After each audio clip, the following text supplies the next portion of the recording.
Mafia, are you ready? He said, are you ready? This is Brotherly Love Wrestling Podcast, your first stop for everything professional wrestling.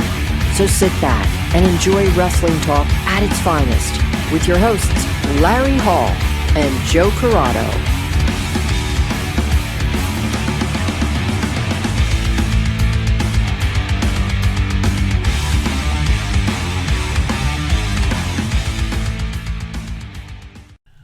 Welcome everybody to Brotherly Love Wrestling, and on today's show we have a returning guest. We have Brooke Valentine. Brooke, welcome back to the show. Hello, The thank you guys for having me. Queen Bee! Oh, okay, I get this.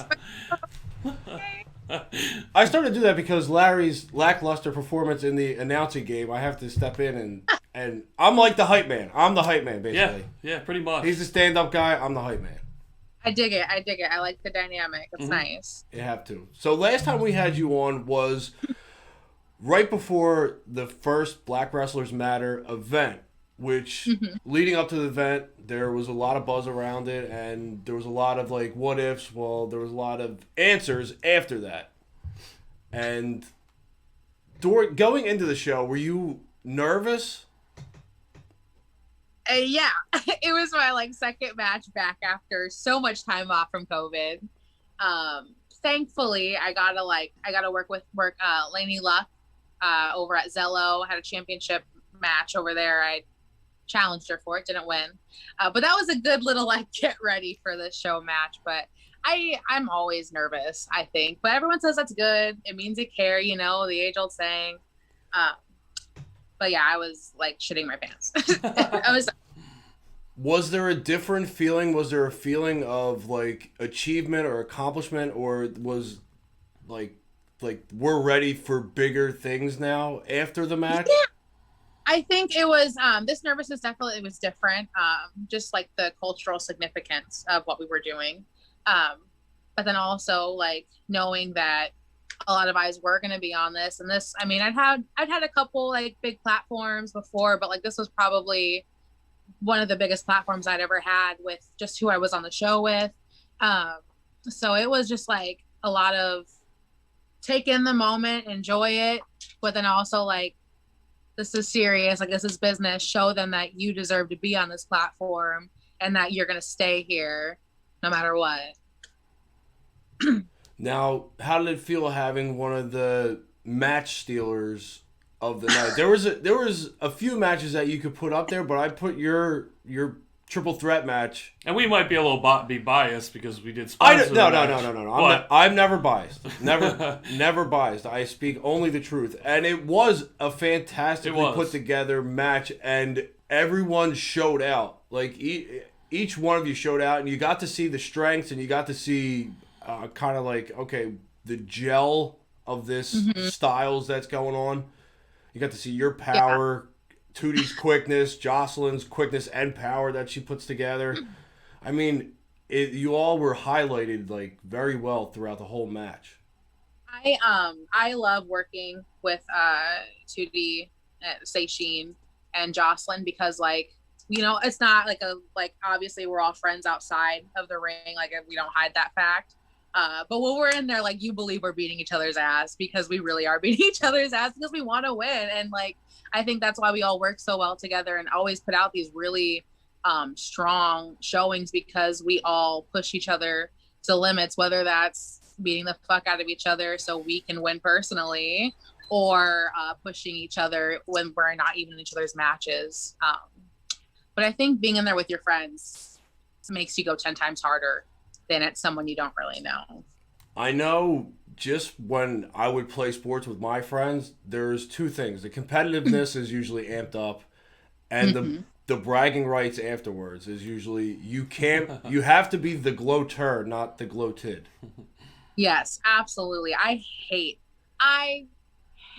when people gloat when I lose, but I also gloat when I win. But yeah, so I just always have to make sure I'm the winner because I can't deal with that. that friend that is good at gloating is the most annoying person in the world. The person, I'm usually that person because I know I can annoy people, but when I lose and that person's really good at gloating too, they know how to really turn the screws on you. Yeah. So I just always make sure that I am the one winning because I can't deal with it. I'm a baby when it comes to it. It's pretty embarrassing. So we'll speed up a little bit after the Black Wrestlers Matter event. You get booked for another cultural significant event, and that's for the culture. One of the biggest, not one of the biggest weekend of all of wrestling, WrestleMania weekend down in Florida. Now, what's going through your mind now, going into that event? Like, mind you, I found out a week and a half before that I was going to be on that show. Before that, I just knew Real Hot Girl Shit and a show for Zawa Live, defending the belt, and it was nerve-wracking.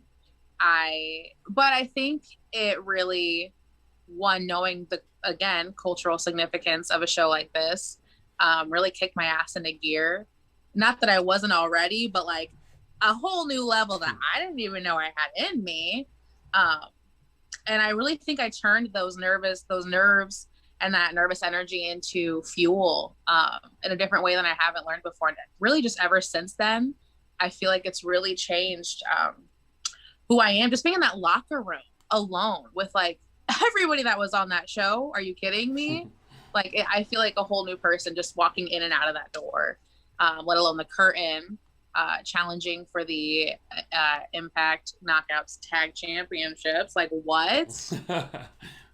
All on a week and a half notice, and I had food poisoning. You pulled a Michael Jordan. It was awful. But that night was amazing. And even after my match, I just sat out there in the crowd the entire time and just like, I couldn't really even see the wrestling, but just feeling the energy and how electric it was out there and how excited everyone was just to watch wrestling in person, but how amazing the show was. Like, it was the coolest feeling. I'll never forget it. Those are the feelings that you get when you're a kid that you hope that you can achieve again when you're an adult. And it's fewer and far between, but I feel like it means more now. Like when you're able to feel something. Yeah, and I wasn't a wrestling fan when I was a kid. So this is my first time not first time, but like these are my first times having these kinds of things. And I honestly thought that I was like missing that in my life because I was like, oh, I was a kid. I never watched this as a kid, so I'll never have that moment that everyone talks about as a kid. And like, no, I'm just getting them as an adult. Yeah. Even better. It really is. I mean, it really makes... when you enjoy something like that, because it's what you do, you wrestle. So it makes you appreciate that even more. And it makes you hungrier to get more reps in, so to speak, and to get higher up and to make it to different places. Like you just said before we started, like Dramamine. You're taking Dramamine because you're traveling more and you're flying, which means that you're booked more places. Like this is what you want. Oh my God. I've just started flying this year. My first flight ever was for the Cassandra Cup taping. And just that being a real thing is like insane to me. I never would have thought that I'd be getting out of Iowa, let alone being flown to do a taping for what ended up being what IWTV's like most watched debut. Very, very successful show.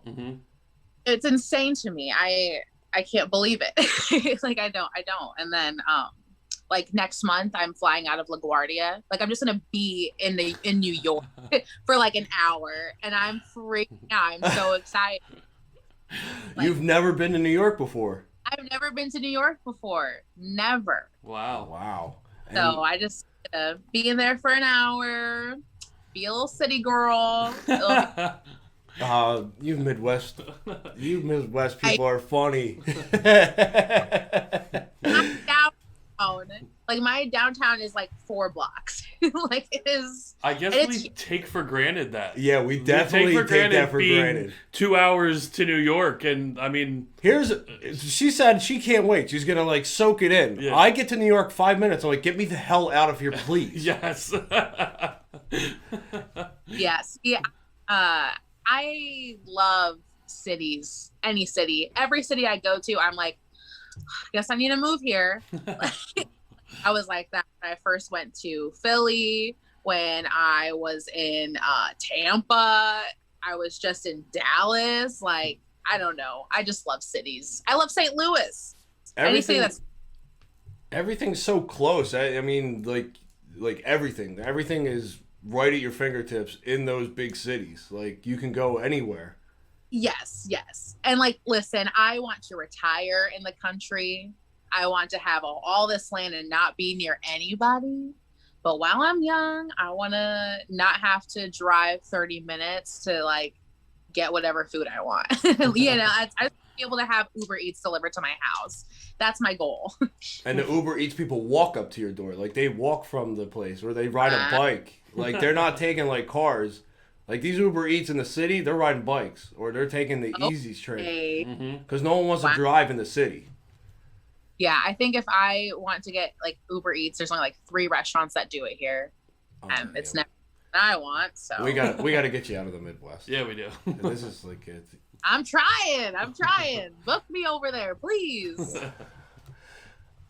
Well, that's the thing. I mean, the more notoriety that you get, I mean, you said you're going to be in New York. Where are you going from New York? So I will. I have Black Girl Magic the week after Black Wrestlers Matter, New Jersey. So I'm flying. Where is that? Ridgefield Park, I think. That's where that's. And then the next morning, I just fly out of LaGuardia. Straight home. Literally. So now, as we fast forward even more, now we have the second event for Black Wrestlers Matter, and on one of the probably the most perfect days to hold this event on Juneteenth. I mean, it all came together perfectly for this second one.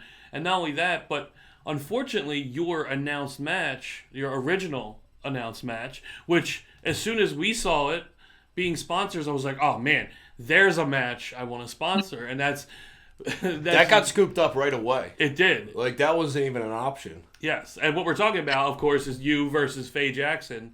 And unfortunately, Faye got hurt and Faye retired. Yeah, she's stopping wrestling now. Yeah, you guys, this was a dream match of mine. Like Faye, I'm gonna start crying, but Faye means so much to so many people. But we had we had a moment at the first Black Wrestlers Matter where I'm still wrestling because of her, and it sucks that this match can't happen, but God, I just want her to be happy. And if her not wrestling and just being a supporter makes her happy, then like that, I'm not going to say anything else about it. I just hope I get to see her, I hope I see her at shows. But I think I got a good replacement match. Yes. For the number 1 contendership.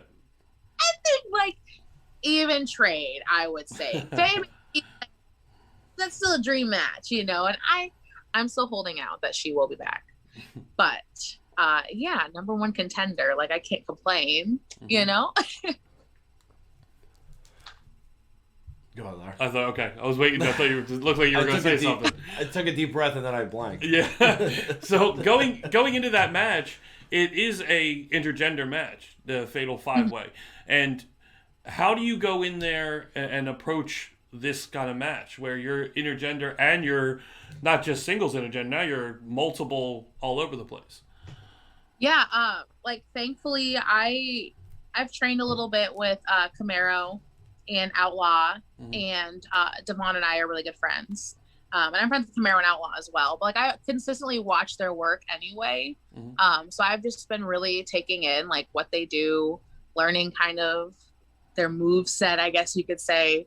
And thinking of ways that I can like counter or catch them off guard with it, or maybe even steal some of their stuff from my own. I don't know. I heard that was a no-no in the wrestling business. I see the belt. It's nice. good looking belt. I want to win. But yeah, I don't know. Doing my homework, and I already love watching them work anyways. So it's really doesn't feel like I'm doing homework. Mm-hmm. So does this pretty much guarantee that there will be another Black Wrestlers Matter event shortly after this? I tried talking to John the other day, and I didn't get a peep out of him. But I definitely said, I think we need to do like a quarterly show, at least. Mm-hmm. I agree. But who am I? Only your future #1 contender. So, all right. So, future #1 contender. Speaking of that, you're now the #1 contender. Who do you want to face? Frontman or JDX? That's not a fair question. I agree. That's why he asked it. I love them both so much, and I think JDX would really push me like physically, because have you watched like literally any of his matches? They're insane. Mm-hmm. Gifted. Absolutely insane. Yep. Gifted athlete. It's ridiculous, absolutely ridiculous. And so I think that'd be like a really fun aspect of it, to see if I could really go toe to toe like that. But Josh, so like, you never know. He can do anything. He's got power. He's got speed. He can just charisma me into probably giving up the match. Honestly, He's I smooth. feel like his skills. He's smooth. Mm-hmm. He's smooth. He knows what to do with the eyes. That's the problem. He's complete. He's very complete as a professional wrestler and entertainer. Yep. Jaw's got a lot of it figured out. Can I just have a triple threat? Like, As the #1 contender, I think that gives you a little leeway in your request. If I have to choose, I think me and Jaw would be really fun. Okay. I think it'd be. Now, I think the build up would have to be there. I mean, you guys would have to go toe to toe and promo for promo, and then I think he would challenge me on that too. There you go. Promos. I don't do a lot of promos. I like talking shit though, and I think that he would definitely bring that out of me for sure. I think you need that. Yeah. I'll be creating a whole freaking iMovie. Speaking of talking shit, I went through your Twitter, and oh god, yeah, well, one, you're very good at it. Yes. Thank you. I love it. No, I know, and you can really tell, like, okay, so she's gearing this Twitter account to basically clap back and talk shit, and that's like. And I wanted to say this because since the last time we had you on, you could tell the confidence level is like, it's almost through the roof with you. Like, it was almost like you could tell the nerves going into the first one, like the uncertainty. And then soon as that match was over, it's like gas pedal. I want to agree with you. I don't know what it is, but It's there though. It's there. The confidence level is like, it's screaming out of you. And that's a good thing to have because I feel like, we got a visitor. We got Tanner. I think he visited last time too. He might have. We'd have to go check tape though. Roll the tape. Yeah. But I feel like it's like, and I don't know where it came from. Like, I have an idea. Like, it's just like match after match. It builds, but it's almost like it built, but it hasn't stopped, and it's continuing. And there's a lot of wishy-washiness that goes around. A lot of people that second guess, and when you have confidence that much, yeah, you might come to a point where you might mess up one or two things, but your confidence is so high that it's not going to shake you. Mm-hmm. And a lot of people don't have that. Yeah, I don't know what it is. I love it though. I love it for myself. Really, it makes this a lot more fun when you believe in yourself, when you're not second guessing yourself. And honestly, just getting booked over in the East Coast and all those connections and friends that I have made over there, like those people really, really, really love this stuff. And they show it in a similar way that I feel like I show it. And, when you're around people like that genuinely want you to do well and will tell you, no, this actually looks like shit. You need to redo this or refilm that. That looks too like poor quality. People that will tell you straight up like that and not just sugarcoat everything, like that boosts your confidence, because then you know for sure what you're doing is good, because they would tell you otherwise. And like, I love my Midwest fam so much, but I like all the new people I've met this year too have had such an impact on my life and just how I view life. It's crazy. Like, it's just wrestling, but all these life lessons we get from it, huh? Yeah, you know the people that will not criticize, but they'll critique you in a way. Yeah. You know they care, because they're not just saying it. I mean, you'd be able to tell if they were just saying it to kind of like bury you, so to speak. But when they're actually, when it's constructive, you know that they actually care. When they're giving you suggestions on how to change it. Yes, because nothing anyone ever does is perfect. Every match, every move that I do isn't going to be executed perfectly. But when someone tells me, yeah, it was good, I'm like, but like, I know there has to be at least one thing that I could have, gunned harder in, or, oh, you should have covered her harder on that. Like, what was that cover? Like, there's no way you would have pinned her that way. Like, you look weak, like little things like that matter. When people tell you those things, it helps you be more confident in what you are doing. But yeah, also we're just loving life. It's good. It's good out here. All right. So I have to ask you, I fell in deep and I was trying to figure this whole thing out, because I've never heard of this person. And then Tay Money. I've never heard of this Tay Money. No. And it's like, I watched your promo and I'm like, all right, so I've watched the promo. Now I have to go back and see what this pertains to. And you got into a deep hole. I got into a deep hole where I wasn't speaking for like 5 or 6 minutes. Larry's like, what are you doing? I said, I don't know. I don't know at this point, but I'm in. I don't know how. Yeah. Listen, okay. They keep tagging me in this stuff for, like, Blair and I are supposed to wrestle this Saturday, and they kept tagging me and all this stuff, but it was always her picture, like, ahead of it. And like, nothing against, not anymore. At first, really nothing against Tay Money. Like, she's not my vibe, whatever. But like, my issue was with the company, but then like all of her friends started like coming at me. So now I'm like, what's the issue here? But they were just always promoting her over Blair and I. Why like, is that? Wrestling show. Why is that though? I mean, listen, everyone's like, well, she's more promotable. Like, she's like, yeah, she has 500,000 IG followers and a collab with Saweetie. Like, I get that part. I'm not saying they shouldn't push her, but I'm saying, like, give the wrestling its own platform too, because people aren't gonna know. I don't know. I wasn't trying to like start a whole war on Twitter, but look at where I am now. Well, it confused me. I'm not gonna lie. I didn't know what it had to do with wrestling. Well, yeah. So exactly. Right. Because you can't even tell them that Blair and I are supposed to be wrestling. But what does she have to do with wrestling? Wait. This is a who's on first type deal. Hold on. We'll get to the bottom of this.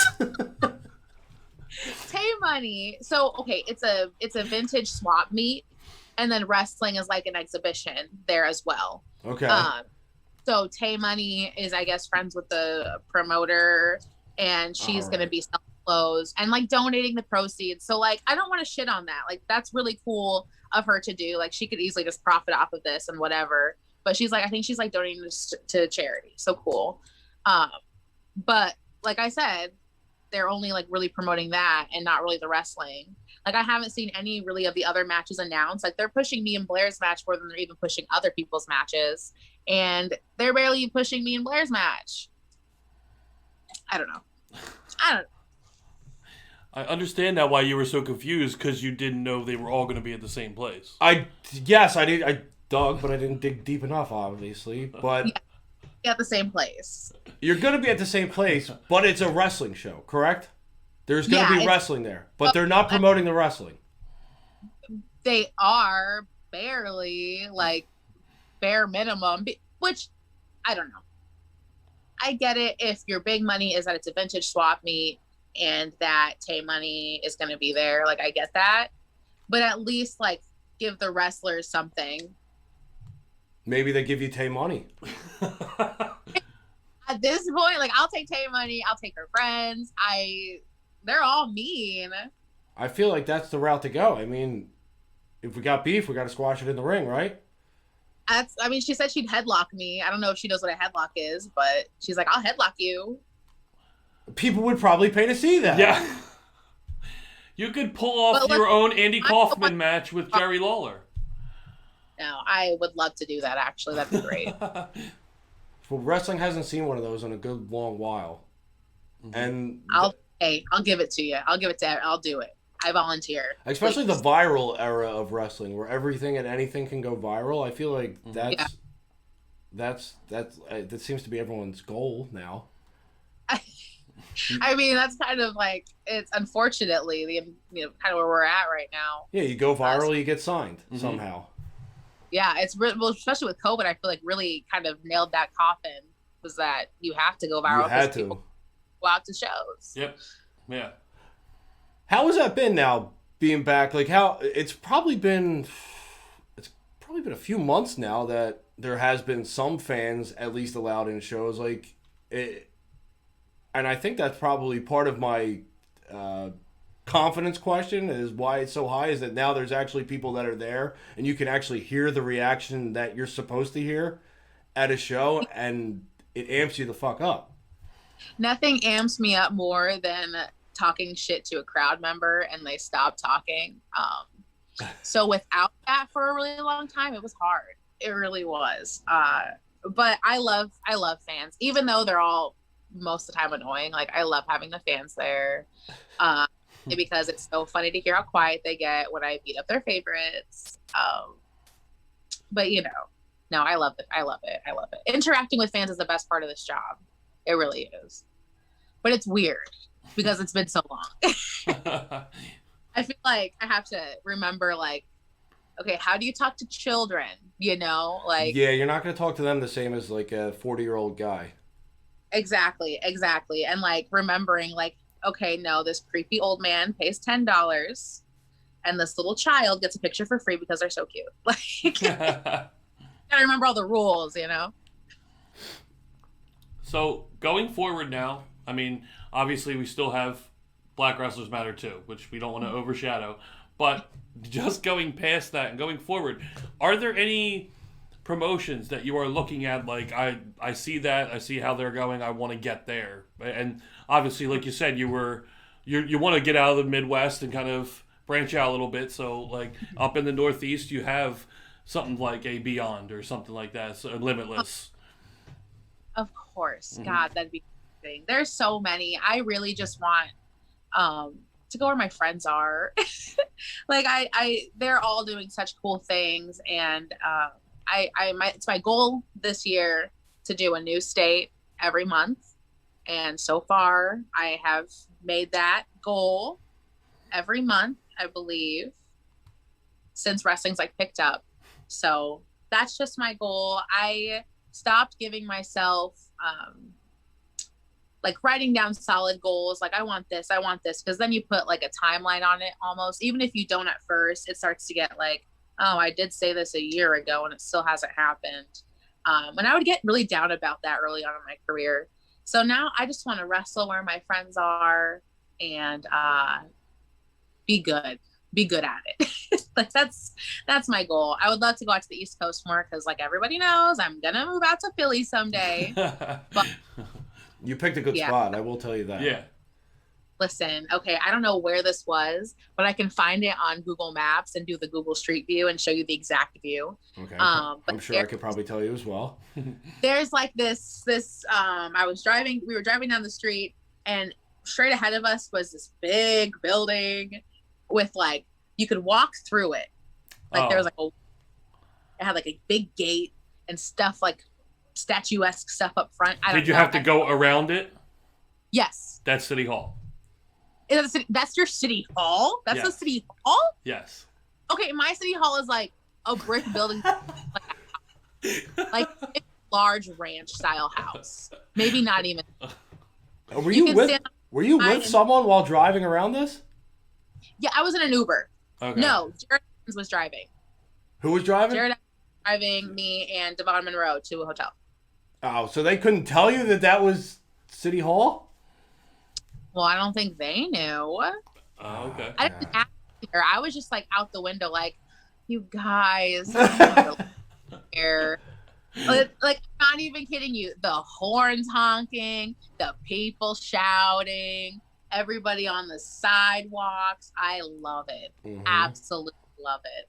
And at night when we were leaving, because this was Fight Forever. Okay.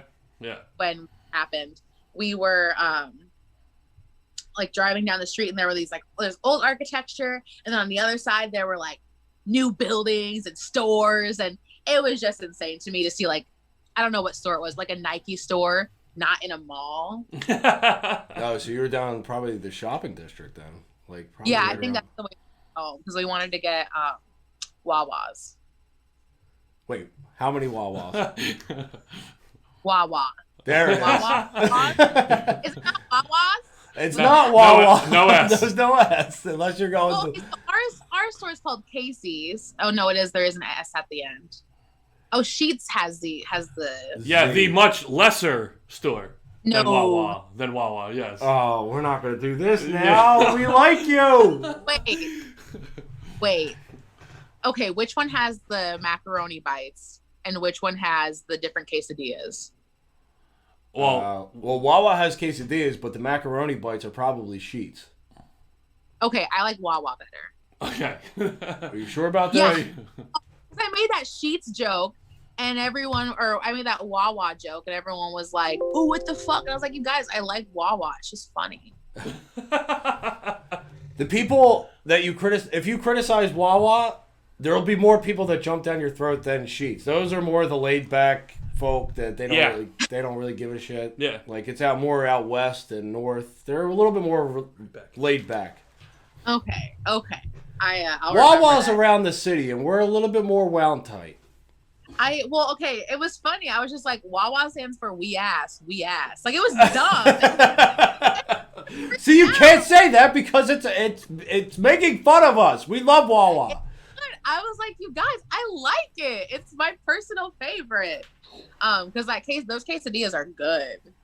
They are good. It's Wawa. I mean, you're not going to hear me say anything bad about it. I mean, you can talk it up as much as you want. How long have I been saying Wawas? That's what I want to know. I don't know, but I feel like I shouldn't have been the person to correct you because people probably found this funny. Yeah. Hey, no one has corrected me. Because people probably found this funny, and I just ruined it. Yes. That's rude. Honestly, if someone's watching this and you did that to me, we're fighting. It's on site. Thank you. It's not on site with you. We're cool. We're chill. I know. Everybody else. But here's the thing. I'm guaranteeing you people thought that was funny. Because especially if they live around it and they're like, oh, this is cute. This Midwestern person saying Wawa. It's like they have no clue. It just sounds like a baby. Wawa. Like, Wawa. Weird. Yeah, but if you say Wawa, but we know it. Better. Wawa needs to change to Wawas because I feel like a child. No, here's the thing. If you say Wawas, that means you're going to more than one Wawa. That's why he was so confused. Great idea. So that sounds like great marketing. You can't put an S on the end of it. I think you're underestimating the power of an apostrophe S. I really think you are. We got Casey's General Store. Who's heard of that? It's only the best pizza in Iowa. All right, wait. Hold on. Let's look at that sentence. Let's break that sentence down. It's the best pizza in Iowa. Oh wait, okay. What's your guys' pizza deal? What's that over there? It's the only. Well, first, the one thing that us in Philadelphia will give New York credit for is their pizza. Nothing can beat New York pizza in our eyes. Although I have been hearing a lot of things about Detroit, and I haven't tried this Detroit pizza yet, but New York's probably numero uno so far in the pizza realm. But we do New York style pizza down here too. Yeah. You got what? We do New York style pizza down here too. Well, okay, but So Chicago has deep dish, right? Yes. Have you had deep dish? Yes. Yeah. I don't like it. No, I'm not a big fan. Yeah, I don't not a big like. fan. I don't want pizza that I have to eat with a fork and knife. It's too much sauce. I don't like sauce. You don't like sauce? I don't like a lot of sauce. Okay. So you like sauce, you just don't like a lot of sauce. Yeah, it's like I feel like this is where we needed to take the podcast all along. Yeah, Because Wawa, pizza. I Food. mean, yeah. now we're in my realm. literally talk about food all day. You guys do not understand. That's okay because so can I. Yeah, absolutely. And then I'm going to have to eat after this. Yeah. Because if I talk about it too long, I start to get distracted. Now I need to eat. You know what? I have a Philly cheesesteak waiting for me in my fridge right now. Wait, I knew it was coming. Wait, he's going to say... From Philly? You have a Philly cheesesteak from Yep. Iowa. Nope, from Philly. How? From Yeah, where? yeah, now I have to know the means of transportation this cheesesteak took to get to your fridge. You think the Queen Bee doesn't have a personal Philly cheesesteak connection? I don't know. Impressed if you do, though. This? It's Charlie's. It's from Charlie's and it's chicken. All right, well, look. We have Charlie's here. I've had Charlie's before. Like, the franchise. They do pretty good. I'll give this to you. It's not bad. Okay, I got the chicken California. Yeah, they're good. They're A good. little bit of mayo on it. Yeah. Mayo on a cheesesteak is very good. It's Yep. it's Mayo on everything is very good. well, no, I can't say that. I agree. Yeah, he can agree, but I can't say that. Now, on everything, Yeah, what's something it wouldn't be good on? do you put it Like- on your fries? You can't be illogical. It's like, well, okay, peaches. Like, okay. No, duh. not peaches, but do you put mayonnaise on French fries? Yes. No, yes. you don't. Why? It's delicious. Make ketchup. You mix it. Yeah, because, well, that's just Thousand Island dressing at that point. Thousand Island dressing is gross. It's mayo and ketchup. It is not. It is. Mayo, Not even- ketchup, a little bit wait, of relish. Dressing. I was thinking of French dressing. Yeah, Thousand Islands is the bomb, so that makes sense. Of mayo and ketchup. Yeah. Thousand Islands. There's more than one of those islands. Yeah, you guys are hilarious. I apologize. I apologize. Okay, what do you guys think about ranch, though? You Oh, know? now ranch is a dressing that can go on almost anything. Yeah. Not peaches, but almost like I will do ranch and fries. I'll do ranch Yes. and pizza. Mm-hmm. Pizza crust. Ketchup and fries? That's good. I'm not big on mixing my dips. Why? What do you mean why? Because I'm not big. Because it's a personal preference. I like the singular. Well, why? Like, what happened to you to make you, like, not want to be, like, efficient, you know? Efficient? Yeah. No, because I like to be selective. But, like, a selective over what? He likes to have you options. I like the not options. Like everything together. You can't So why can't you have ranch, ketchup, and ranch and ketchup like a normal person? define normal. Wait. I don't know, right here. I don't know. Aren't we all our own defining levels of normal? Well, here's the thing. I like to be. My options, I don't want two of the same. Like, I'll do a Chick-fil-A sauce, a ketchup, and a ranch, but I don't want to mix. I have the ranch and I have the ketchup. I don't want to mix the ranch and the ketchup because I already have them separate. Would you dip a fry in the ranch and a fry in ketchup and then together? Yeah, I could probably do that. Saying ranch and ketchup is really good. I'm going to try this ranch and ketchup. I think we have to at this point. I'm not going to be closed-minded. I'm going to Okay. try it, and I believe you. Thank you. I wouldn't lie about this. I don't mess around with food. No. You should never mess around with food and lie about food. That's one thing you don't. That's sacred. I've known this since 8th grade. I've had this in here. So. See, this is the thing. Wade. Sometimes you come on a podcast thinking you're going to talk about wrestling and learning about a wrestling career. And what I've gathered now is ranch dressing and ketchup could be a strong condiment. This is something Yeah. I didn't think I would learn today. Could be a game changer. When Kraft was like announcing their new sauce that they were coming out with, I remember was this. so wasn't ranch and ketchup. I was so mad. Do a lot of people in the Midwest enjoy the ranch and ketchup? I don't know. I know we all love ranch. We'll dip anything in ranch. Okay. But mayo and ketchup or ranch and ketchup. I Yeah, think it's That's the first time I've ever heard of that combo being put together. I think I'm just like special, you know. No, I can see that being good on like a chicken cutlet sandwich. Yeah. It's good. It's really good. Chicken tenders, although I prefer honey mustard for my chicken tenders. Yes. Same. Yep. The best. It's the best. Thank you, Outback Steakhouse. Is that your go-to honey mustard? Yes, they have the best honey mustard. I don't know what it is. I used to work there. I don't remember if it was like a Hidden Valley or what it was, but the best honey mustard. See, I always keen the Wendy's honey mustard. Isn't Wendy's honey mustard more mustardy though? And that's gross because mustard's disgusting. What? You're killing me. What do you mean mustard? It like burns my nose hairs. Why would I choose that? You're eating spicy mustard. No, this is regular mustard. It tastes so bad that it like goes into my nose and I can smell it. Don't get me started on mustard because this idiot puts mustard on his cheesesteaks. I do put mustard on my cheesesteaks. Yes. Mustard is disgusting. I will only eat mustard if it's on a hot dog with a shit ton of ketchup and a shit ton of relish. So what's the point of having the mustard there? Exactly. I would rather it not, but sometimes you'd have no choice. When do you not have a choice? No, there's some times where if you go to like a barbecue or something, they have them Pre-made? or they'll put ketchup, mustard He on knows. it. Yeah, I've been there. I got you. They already put the mustard on it. Mm-hmm. Like this guy couldn't take the mustard off. Like I ordered a hot dog, and I was like, okay, well, can you give me extra ketchup and relish? He's like, yeah. I'm like, okay, that makes no sense, but okay. My God, we took a. Yeah. We're down the rabbit hole now. I don't know how we get back. Wrestling. No, Wrestling.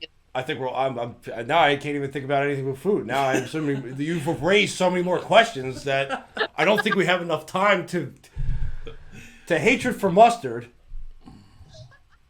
It's just you got me. It's gross.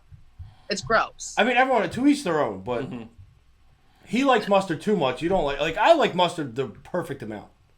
No, I don't think there is a perfect amount besides not liking it. No, I don't think. I don't think that's true. And now I feel like we have to have a debate on condiments. I mean, that's really it for my condiments. Wait, honey barbecue. Okay, so that's good. Yeah, honey barbecue's good. Mm-hmm. Or like brown sugar barbecue is like good That's too. I don't think if you put barbecue on it, I don't think it's bad. Mm-hmm. As long as the word barbecue is in there, I feel like barbecue is always good. Yeah, Like, yeah. Sweet and spicy barbecue, that's good. I feel like no, I've had some pretty bad barbecue sauce. All right, so you guys are more. That's you your guys are wheelhouse. more. Yeah, that's your wheelhouse is barbecue sauce in the Midwest, correct?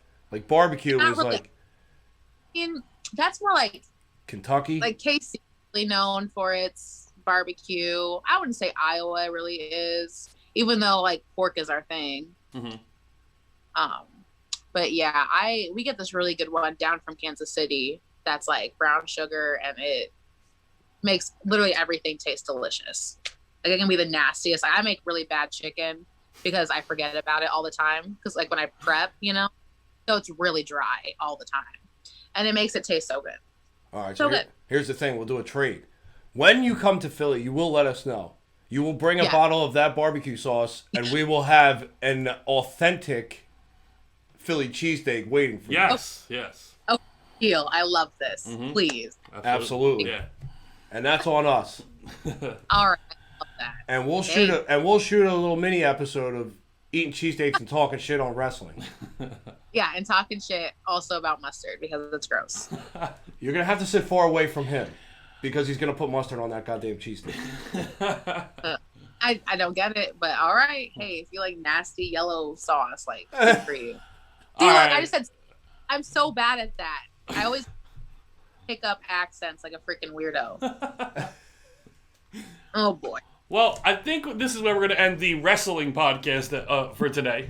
But Brooke, thanks so much again. It was great talking to you, great seeing you again, and we cannot wait for the event on Juneteenth, Black Wrestlers Matter 2. Best.